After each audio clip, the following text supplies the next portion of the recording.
Good morning, everyone. This is Ron. It is Saturday morning, May 13th already. So we're just about halfway through the month of May, believe it or not. The year seems to be flying by. Beautiful day out. It's a little overcast, but it feels good outside today uh, in upstate South Carolina. I hope where you are is a nice day as well. Let's see if we have any questions, and I'll get into what we talked about last week in a minute. But just first, see if we have any questions, and anybody may have seen or something different they want to talk about. Uh, Questions they may have, please feel free.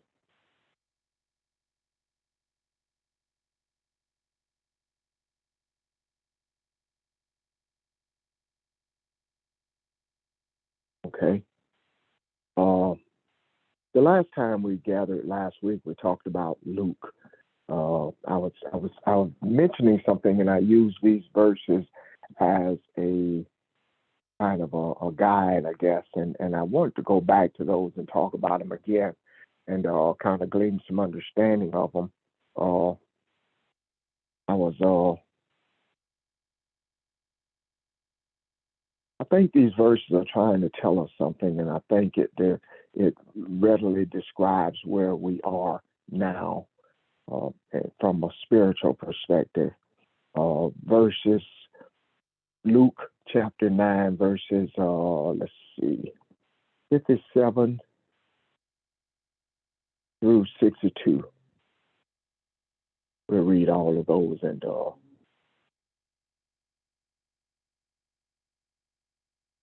okay. All right. And as they were going along the road, someone said to him, I will follow you wherever you go. From the book of Matthew, that says one of the scribes. The someone was one of the scribes, okay? And Jesus said to him, foxes have holes and birds of the air have nests, but the Son of Man has nowhere to lay his head. And he said to another, follow me. And he said, permit me to go and bury my father. And again, the book of Matthew uh, said that that was one of the disciples, and I thought that was important. But he said to him, allow me, allow the dead to bury the dead, but as for you, go and proclaim everywhere the kingdom of God. And another also said, I will follow you, Lord, but first permit me to say goodbye to those at home. And Jesus said to him, no one after putting his hand to the plow looking back is fit for the kingdom of God. Uh, we talked about these. I first related them though, because I had been looking at them, but one of the I was talking about my meditating at night. I wake up sometimes and I thought about some other scripture where Eli would wake up, I guess, and somebody would call, and he would go to Eli. The prophet would go to Eli and ask, "Had you called me?" He said, "Next time it happens, say, here I am, Lord." So I never forgot that. So usually now when I wake up in the middle of the night, I think it's for a purpose. And I try to go into a meditation or a prayer state and at least try to take advantage of the stillness of the night because I kind of love that quiet, peaceful feeling. And so that's what kind of got me there. And that's when these verses kind of hit me because I had gone to bed that night thinking about uh, talking with a group of people on the phone that we had discussed some scripture or not scripture, discussed some matters about life from a group from a California church. And I went to bed that night. I went to bed. I was thinking about the value of that. Is there a value there that we're getting from this? And so that came back to me in the night, and it helped me to see the distinction of what it means to lock in to meditation and the here and now, being in the present, in the moment, and what that means. And that's what I think Jesus was addressing here. And that kind of even got me to some questions that I want to look at today regarding this. But I want to first see if anybody has any questions on Monday night, what we discussed looking at this.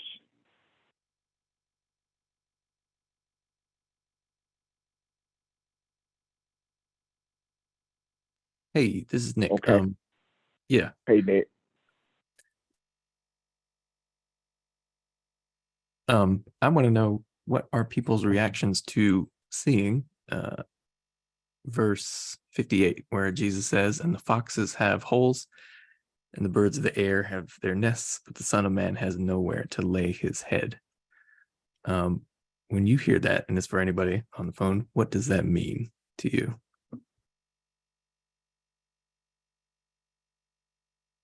Does anyone else want to talk about it? I do. Yes, sir. Pastor, can I offer something before you do? Sure. Because you always wrap up so nicely. What part of what Jesus is talking about is that in this realm, which is an illusion, there really is nowhere to lay your head. And for energy, cosmic energy or energy, there is not that same need to cling to physicality as there is for those things that are designed and are present in physicality. So the needs are different. There's not a need. That's just one aspect. Thank you. Thank you. Yeah, I just wanted to bring that up because we may have spoken about that before, but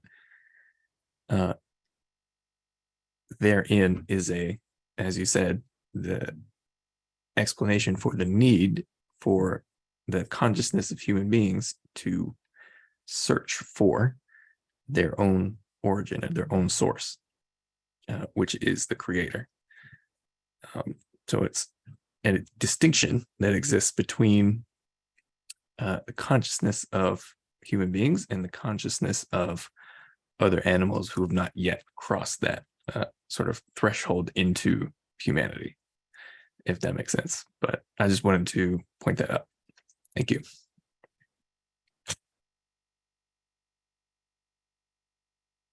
Thank you. Thank both of you.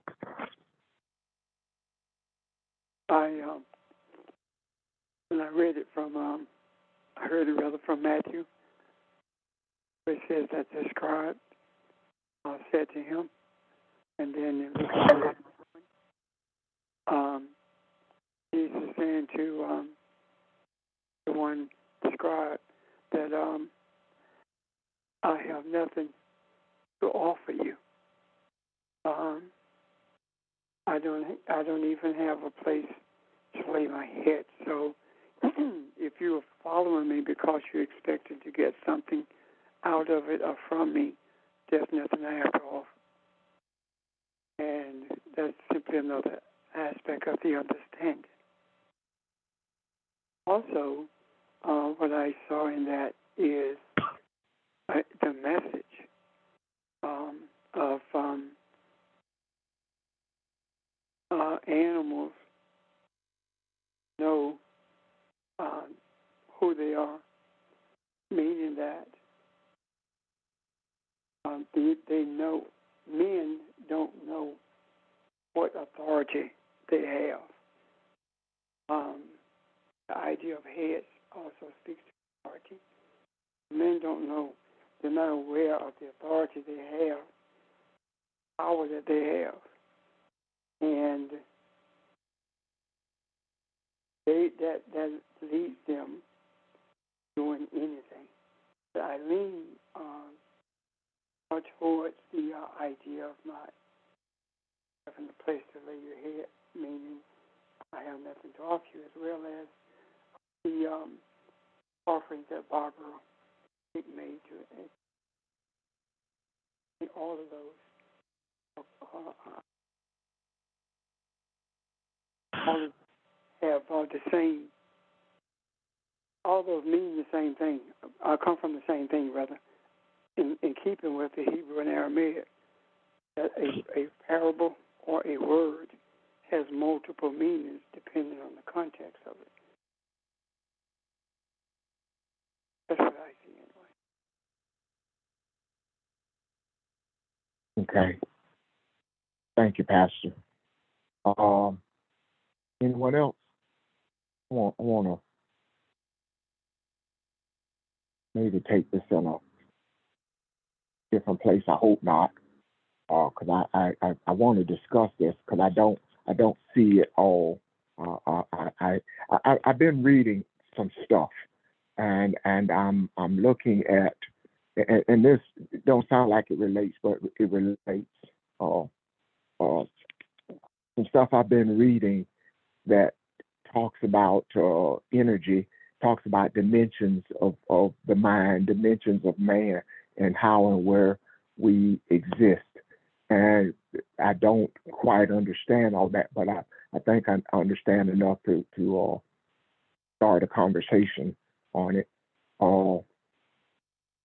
If energy exists in wavelengths and in waves and in particles, if that were not so, we wouldn't, I wouldn't be sitting here looking at furniture or walls and stuff, because all of that it's made up of energy. It just vibrates at a different frequency. So if you look at who we are, we vibrate at a higher frequency, than inanimate objects, of course. And we vibrate at a higher frequency than these animals that he's talking about here, the foxes and the birds. So in looking at it from that perspective, the meditation that I described, recognizing who and what we are, when you get to that point, where you get to that place where you can see, not from a spiritual perspective, not from a physical perspective, but from a spiritual perspective, see who you are, and see that the here and now, sort of living in the present, and existing in the present, and being able to meditate in the present is what brings those frequencies to their highest point. So we exist in, or have the ability to exist in different dimensions, and we create those things all the time. For example, if I wake up in a depressed state, I am creating that world as I speak. I'm creating even you guys, if I talk to you, see you in the course of a day, how that interaction is going to go. And if I wake up in a really excited state, and seeing spiritual things, I too am creating that world. So can he also be saying to you, because that second one, as we mentioned in Matthew, it says he's talking to his disciple, and you notice the first thing he says, one says, "I will follow you," and and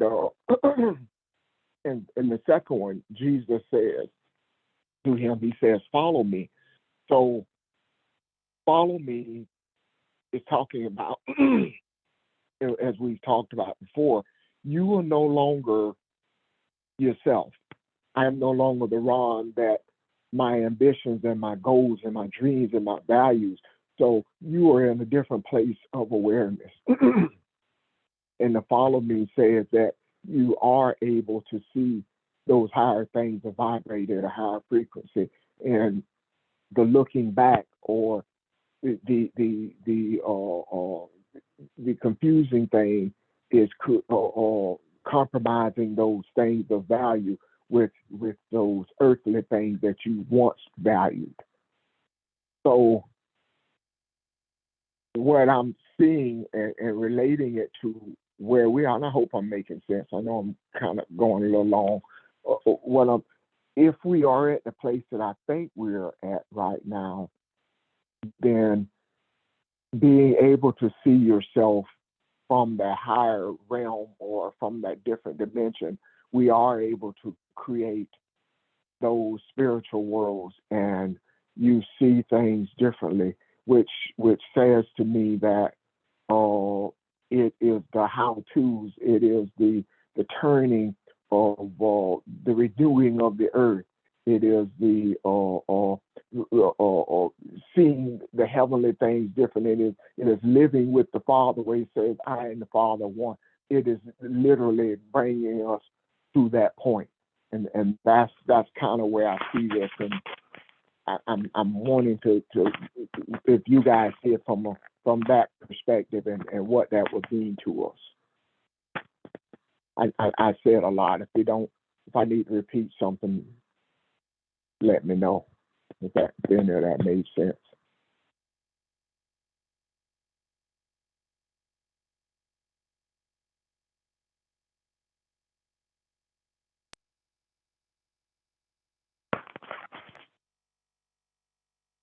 Ron, No. this is Barbara. I'm delving into this book that someone sent me about the Kemetic Tree of Life, and one of the things that is postulated or spoken or stated is that human beings can master the cosmic forces or the energy. That's another word for the energy. And that they can exist on all planes of existence, unlike animals or unlike other things that we see physically, because of their expanded consciousness, their ability to become, if you will, the spirit that they are. And that because they can exist on all planes of existence not at the same time, on all planes of existence, they are both physical and divine, which is what we talked about. They can rule over earthly things like physical kinds of things, but they can also discover if they discover their higher selves, they can rule on the higher planes, the planes of the astral level, which is beyond physical consciousness or consciousness as we know it, or in the dream state, and planes of the intellect. So I think this is just undergirds what you just said, in a sense. Yeah, I appreciate that. That's what I was trying to allude to. A lot of what I read, I recognize as coming from science, but I think seeing it from a spiritual perspective really is the catalyst to moving it into action, because it is not scientific, and that's why scientists struggle with it in a lot of ways. The let the dead bury the dead. The Father represents religion. The Father represents what is earthy, and He is saying you have moved on from that. You are at a different dimension, and you are moving at a different frequency. Let someone else, let the earth take care of that. That is not where you exist anymore. So that's, again, I don't see as a coincidence. I want to read something that one of you guys said. I didn't write down who said it, but someone said that one day, Uh, love is an emotion that comes from the depth of one's being. Uh, love is the seed of that is transformed, that comes from the womb. Uh, it's a new relationship that is born from various members of self. Uh, it is a submission. It is an invitation. It is a willingness to become. The love to extend oneself. It is a sincere desire. So it describes this as something extremely spiritual. It is a dissolving of self. It is an invitation to invite someone else into you. It is an extension to offer yourself to someone else. So that is a spiritual thing. So we're there and we understand it. It just sounds differently, I guess, when we talk about it from these terms. Because what I'm seeing is, if we understand this and we understand what those dimensions are, and I don't believe it's existing at all of them at one time. I think we are constantly creating them. And as we constantly creating them, that is the new heaven and the new earth. At least that's what I'm asking you. I want to explore that. What does this look like if we see ourselves from these perspectives?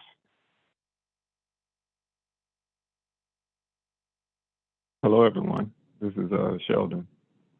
I missed a little bit of it, but I wanted to also respond exactly what you're talking about in terms of that love and emotion, and the not actually having a home, so to speak.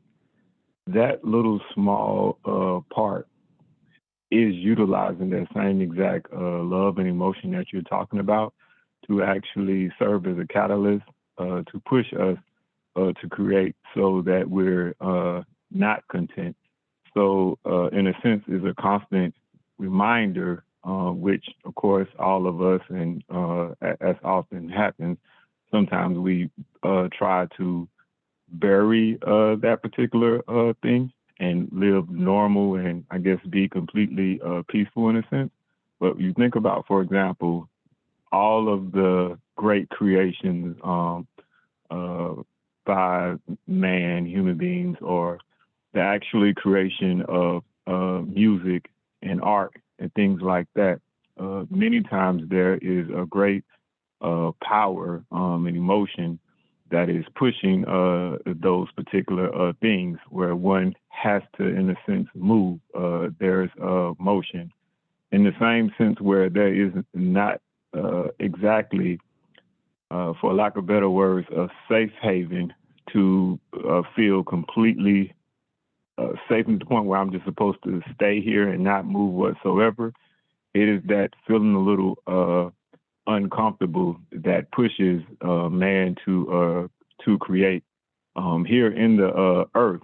And as Ms. Barbara said, in a sense, existing in many planes all at the same time. It is the gift, in a sense, if you will, to man. I'm finished. Thank you, Sheldon. Is that making sense, y'all?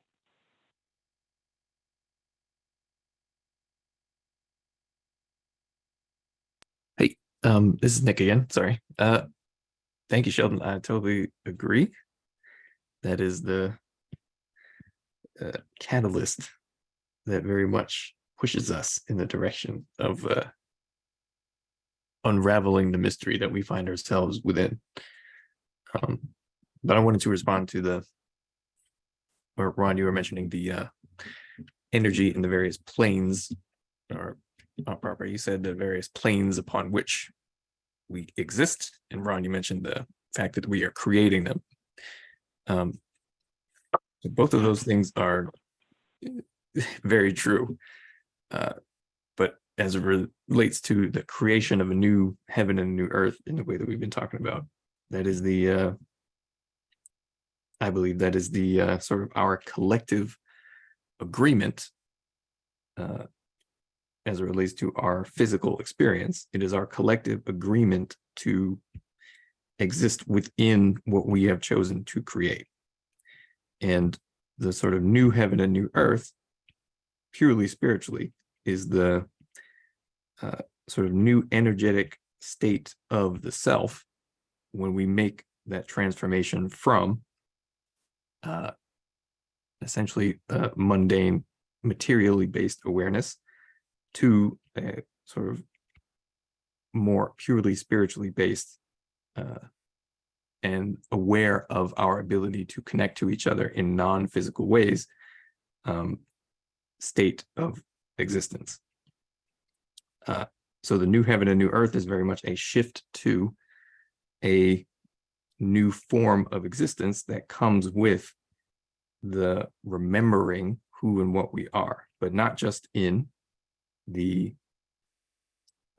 sort of maybe more mundane sense. Like, we can be aware of the fact that we exist on other planes or that we are connected to each other in non-physical ways, but it is the bringing into realization of that fact through spiritual practice, through contemplation, through meditation, through the study of the self, that allows for the reality of what that means to help us make that transformation in a real and lived way. So there are many planes of existence. There are many forms that energy can take that we have the ability to interact with. And that also counts or also applies to our physical experience. We have the ability to transform this physical experience in a very real way when we ourselves are transformed by our own seeking of the ultimate nature of self, by our own seeking of the creator, which is the ultimate source and origin of what the self is. So I hope that makes sense. I just wanted to add that. Thank you. Thank you. Thank you. And the more we talk this out, the more it does make sense. Keep in mind, this scripture is not 5, 6, 7, 10 people talking. Those verses are conversations that we have within us. You are a disciple. You are one who follows when you cease to exist. So the transformation has begun. What do I mean by that? As we said, we call it relinquishing my free will. So and we see it in the examples of I am no longer Abram, but I am Abraham. I am Lord, where else can we go? We've given up everything to follow you. So I've given up the values of being Peter. So this thing and even the portion in this third option that he talks about here is let me go and say goodbye to those at home. In other words, that is seeing and recognizing that you're in a transformative state. And those people that are behind are those people that are in your place that you were once comfortable in, you are no longer there anymore. You see that there is a separation in those values, and you are recognizing that, and there is a slowness there. There is friction there because that is once where you found your home, and those things are not easy to release. But as Nick was explaining, when we get into the understanding and the total of acceptance of this, I think we live above the mundane earthly things. And although I don't know exactly what that looks like or feels like, I guess that's what we're trying to talk out now. The beauty of it I see in what we've said and what we look at in the page is it includes mankind. It is not something that Ron will explore just for Ron. The uneasiness of it is what is best for mankind. What do I do with this as I move to these other dimensions? So, that's enough. I kind of get on a roll and start talking. But anybody else can help us to see this or explain. And I hope it's clear to everybody.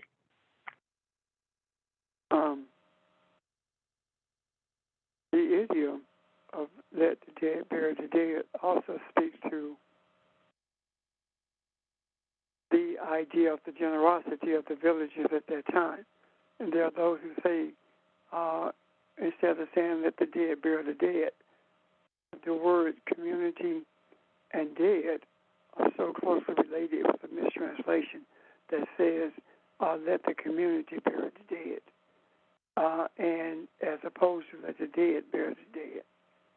And then the next one that speaks to, that talks about rather bidding farewell to the family. Once you've put your hand to the plow and look back, you're not fit for the kingdom, meaning that you're not useful. Once you've begun to cultivating your awareness and you have a desire to hold on to that mindset of religiosity, you are not useful to the kingdom. And the reason you're not useful is because you are trying to put a square peg in a round hole. In other words, you're trying to hold on to something that you know is not useful, and then grasp something that you know is. So you end up being useless because you cannot be effective in either place. I'm done.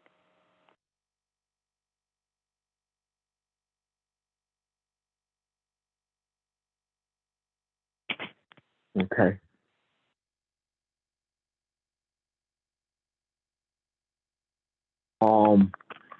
Again, I'm gonna try to take it to another place, right?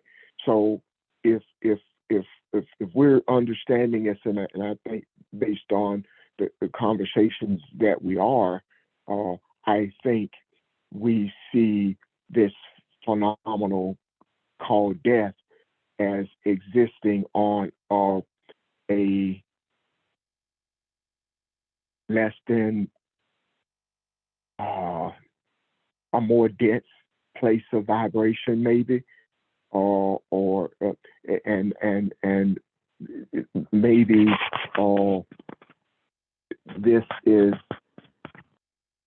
where the African kind of stumbles, meaning that he allowed that the shock of the brutality to get him to find his comfort in that more dense place and forgot who he was and was unable to free himself and get back to the different or the higher dimension that he was created to be in. And maybe that is what we're seeing now.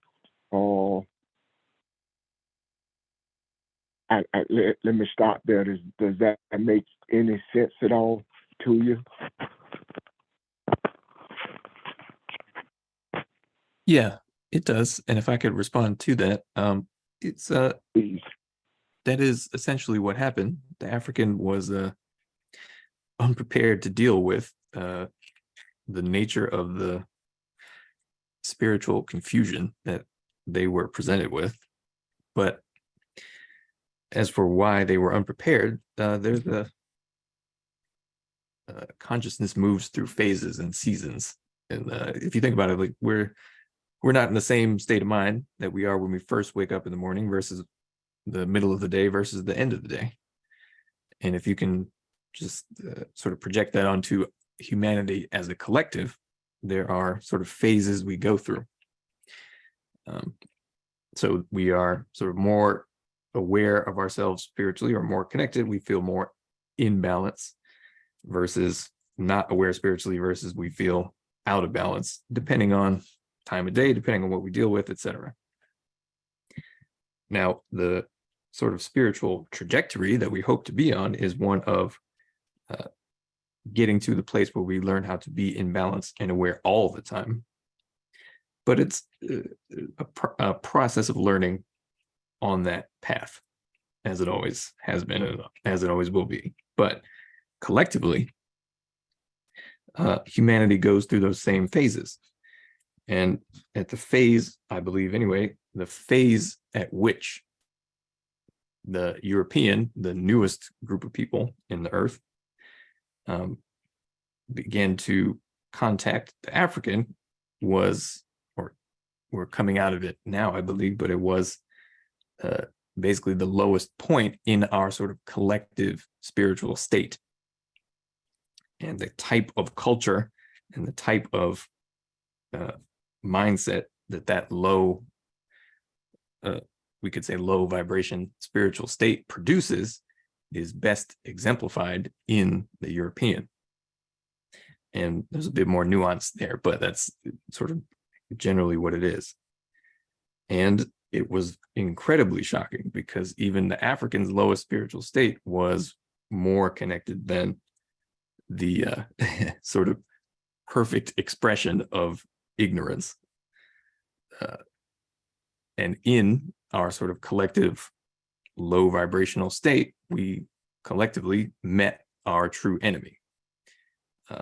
And I'm not even necessarily talking about Africans versus Europeans. No, the true enemy is the thing in yourself that you don't know how to deal with. And it is that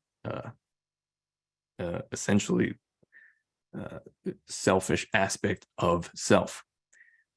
And again, there's more nuance to it, but generally speaking, in terms of the interaction, that is the distinction between the African and the European. The European is the selfishness sort of personified and reflected back to the African, and the African is the unselfishness and the sort of connectedness and spirituality personified and reflected back to the European.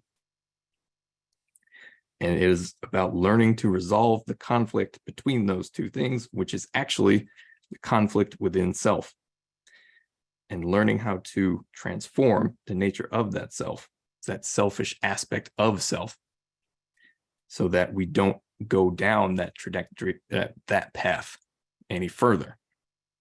So when you transform the selfish aspect of yourself, selfishness ceases to exist. If you get what I mean. Here, in the state of spiritual death, which is this physical material experience, you encounter, I mean this metaphorically, you encounter the devil.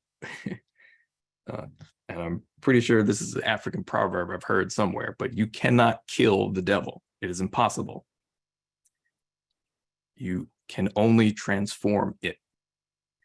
And you will be stuck here until you do. Thank you. Go back up, Nick. The selfish side of you cease to exist. What action did you mention? Say that one more time, please. Yeah, I said when you transform the selfish aspect of yourself, selfishness ceases to exist. When you transform the devil, quote unquote, the devil ceases to exist. When you turn hell into heaven, hell ceases to exist. When you realize that the thing you are fighting is an aspect of yourself and you transform yourself, there are no more things to fight. So Nick, if So when we transform selfishness, when the Africans transformed his own selfishness, then the manifestation of it ceased to exist. So that in itself transforms this thing that we call white nationalism, white supremacy, all those things which are manifestations of selfishness. Am I right? Is that what you're saying? I believe so. And as we've spoken about, it's obviously very difficult because I think a big part of that is the Africans' desire to engage in the sort of material, sort of the acquisition of material things in the way that the sort of European mindset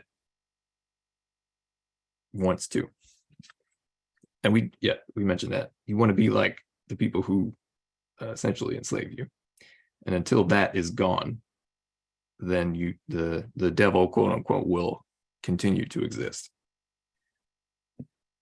So if I carry that to the next step in my mind, then the African is actually, since all quote unquote humans came from the African womb, that also means that all earthly aspects of humanity exist within that African, and the manifestation of those aspects that needs transformation are manifested in what we call the brutality or the enslavement of the European, because the African, that's part of the human vibrates at that lower level than it was when it first came into existence. Absolutely. Thanks.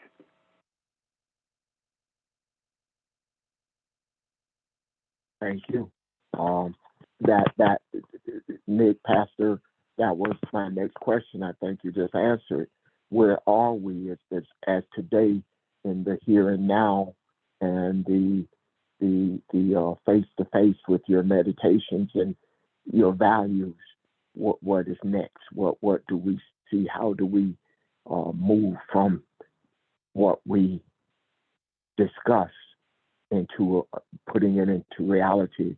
And I think you just went into that. Or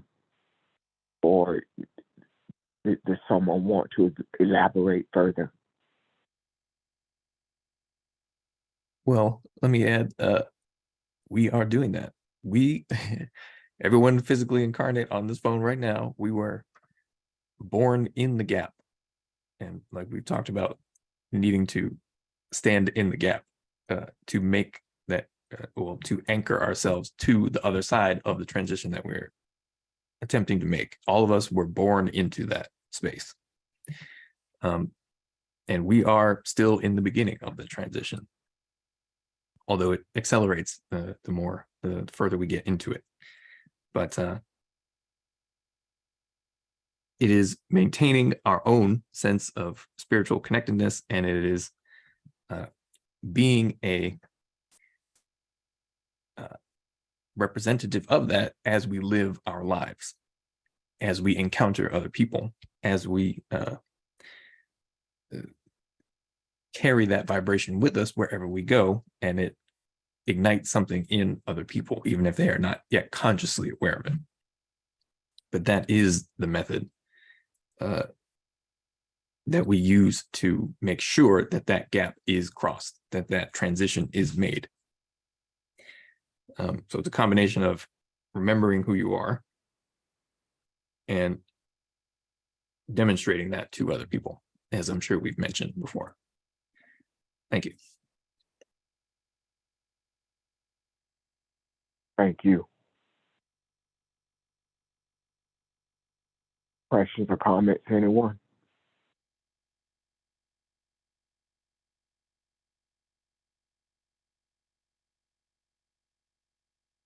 I just want to add to that and expand it just a little bit, although it can't be expanded because it's all incorporated in the same.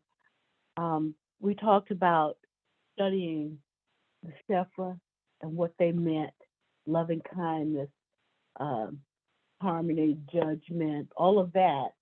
But when we study those types of energies, that's what they are. They represent different facets of energy, different densities of energy.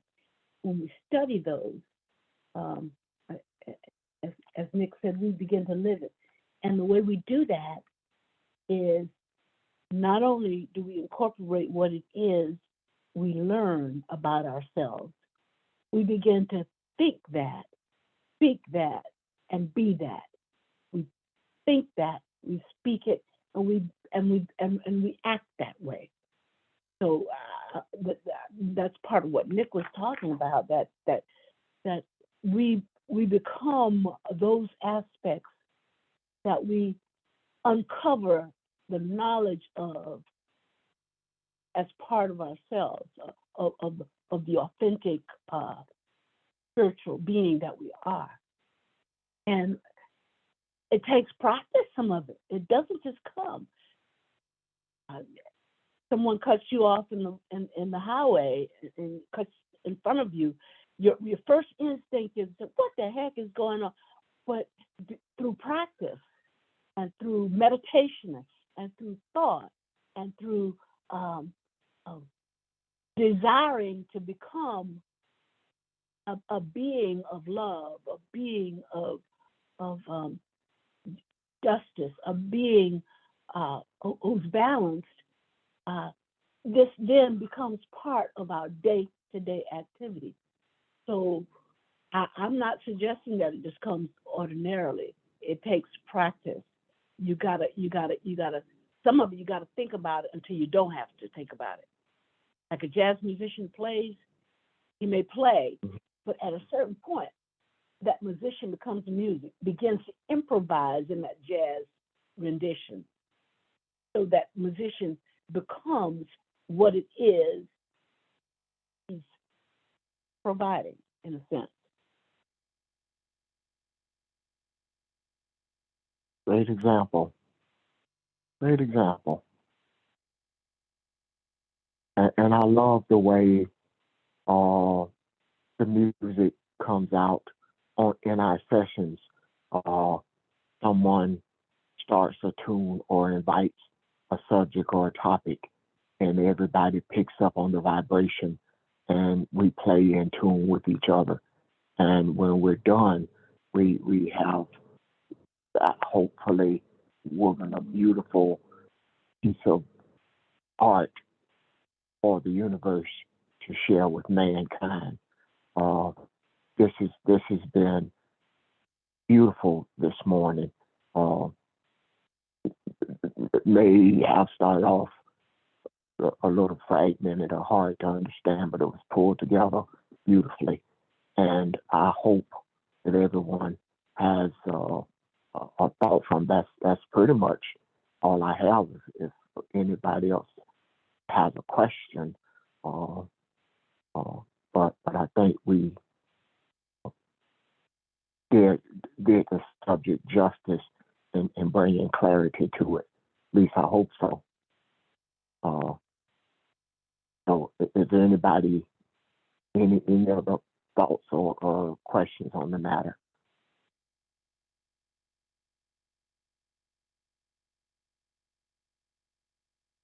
Okay. Well, let's rest on that. Let's rest with that and see where we are tomorrow. The beauty is the vibrations that we are now, the rhythm that we are. I look forward to tomorrow because I don't know where we're going to land or if we'll land. We'll see where we are. So thank you, everyone. Your thoughts, your questions, your comments, and even your silent meditations and your listening brought this all together today. I hope you have a beautiful Saturday, and I look forward to seeing you tomorrow morning. Thank you. Thank you. All right. Thank you.